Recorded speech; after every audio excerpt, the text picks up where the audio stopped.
Hi, Scrappy Peeps, Suzanna here today for Speak Mom Scraps to share with you the August sketch. So this is the sketch that I created, and based on that sketch I created this layout using a photoplay collection.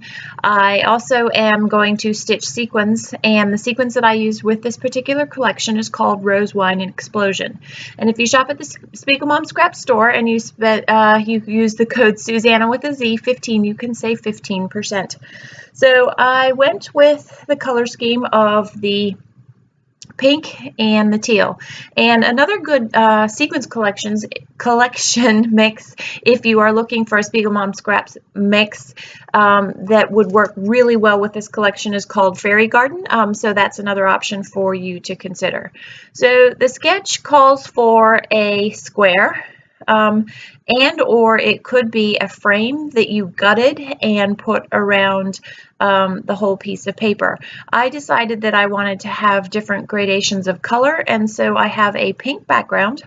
I'm going to make mitered corners from my sewing history. That is going to be the frame around that arrowed piece of paper there. So I cut 4 3 1/4 strips, and I'm literally going to cut a 45-degree angle through each corner.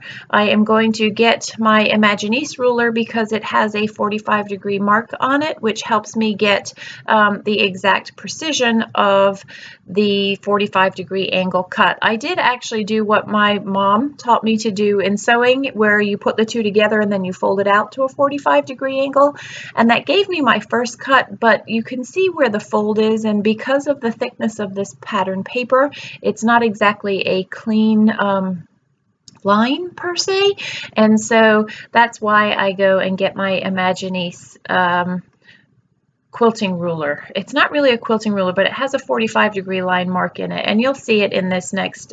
So here's where I go get it, and so you see that 45-degree mark there. So I line that up, and that gives me my exact angle that I'm going to cut. I will show you how I work through the next couple of corners, and then I'm just going to jump ahead to the completed thing, because literally that's what I do with all 4 corners. 3 of the 4 match up. The 4th one doesn't match up. I must have gotten a strip that I did the reverse angle from.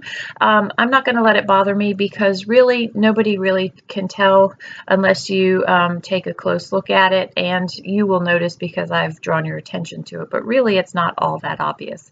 So once I have that completed, I'm going to adhere this down to my cardstock. The thing about this is that I now have 2 layers of paper to sew through, which makes it a little bit difficult, but it is what it is. So the sketch calls for 2 horizontal photos. I interpreted the sketch because I had 2 vertical photos that I wanted to use. So what I did was I rotated the sketch 45 degrees to the left, and so that's why I've got the tall photos on the right hand side, and then because of that I'm going to also skew, well, I'm going to rotate the title as well, so that you're not reading uphill or downhill as the case may be, but the title will still be a multi-font title. It'll just be up on that top left hand corner, so you can see if you take that whole sketch and rotate it how that's going to work. So my initial plan with this, with the sewing of the sequins, was that I was going to sew sequins all the way around the border of this, but you can't really see them. They add a nice little sparkle to the bottom of the page, but because I chose to use the stripes going short across the miter corners or the border, you don't see them as visibly as you would have had you had the long teal strips, which is what I was originally going to do. So what I'm doing here is basically I'm doing a slip stitch. So I'm coming up through the back side of the paper, going down through the hole of the sequence, going out to the right hand side of the sequence, and then going back down into the hole of the sequence. And I'm going to do I only showed you the 4 there, but I will complete that towards the end of the layout. So I wanted a few layers behind these black and white photos. These photos are of my daughter reading. My daughter, let's see, we've on summer vacation a month. And at this point, I don't even think it had been a month, and she had already read 20 books for her summer reading list. So this girl has an extreme love of books, and so that's why the title you'll see later on in the layout becomes For the Love of Books. So in the sketch, in my sketches, when I create sketches, I generically use hearts as embellishments. Clearly, they do not have to be hearts. They're just kind of placeholders for embellishments. I don't want to imply at all what you need to use, and that's why I just go generically with hearts when I make sketches. And so there are several hearts throughout this sketch, just to give you ideas of where you could potentially put embellishments. I have decided to pretty much kind of do similar to what the sketch has, have one up above with that little banner, and then a few to the side. And I used just things that came with this collection. I happen to have bought the embellishment, the ephemera kit that goes with this, and so that's what I was using.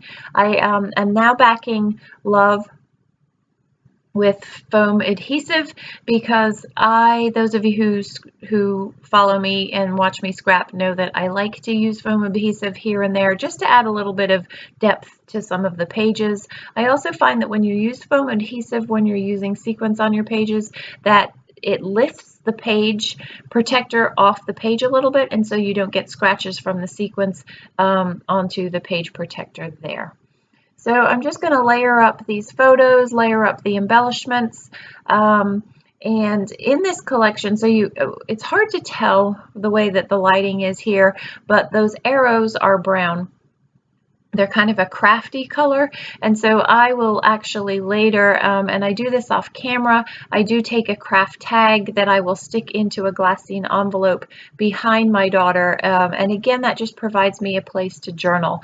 The arrows are fairly dark, and so if I were to journal directly on the page, which I have no problem doing, it just would be really hard to read. So by putting the tag behind the photo, I'm able to do some journaling and tell the story about how many books this girl has read already.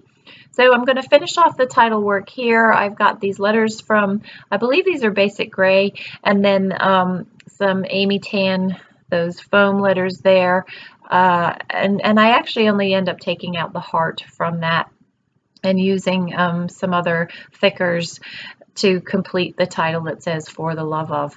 The other thing that I do end up doing off camera is I am going to add additional sequins. I felt that sequins down the bottom, the strand, was very lonely by itself, so it needed a little more love, and so I will do 3 clusters of the pinky rose wine sequins scattered throughout the page, and you'll see that in the close-ups.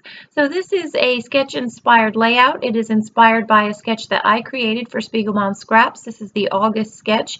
So if you do play along, and we would love for you to play along, you have a chance to win a $10 gift certificate to the store, and you can upload your projects over on Facebook in 15 minutes to Scrap with Spiegelmom Scraps.